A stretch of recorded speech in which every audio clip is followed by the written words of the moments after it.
Hello everyone, आज आहे day 8 of my transformation challenge. मागच्या व्हिडिओमध्ये आपण पाहिलं की गोल कसा सेट करायचा. गोल ठरवणं तसं सोपं आहे, पण गोल गाठायचा असेल तर आपला TDEE आपल्याला माहिती असायला हवा.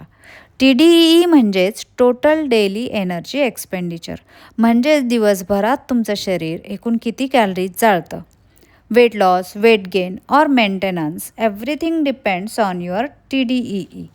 बहुतेक लोक रँडम डाएट फॉलो करतात किंवा कुणाचं तरी डाएट कॉपी करतात, पण प्रत्येक व्यक्तीचं TDEE हे वेगळं असतं.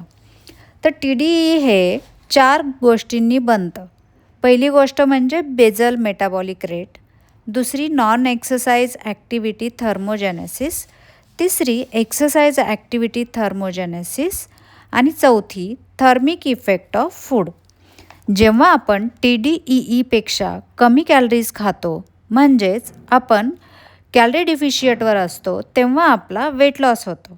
जेव्हा आपण TDEEपेक्षा जास्त कॅलरीज खातो, त्याला आपण कॅलरी सरप्लस म्हणतो आणि तेव्हा आपलं वेट गेन होतं. आणि जर आपण TDE इतक्याच कॅलरी खाल्ल्या तर आपलं वेट आहे इतकंच मेंटेन राहतं.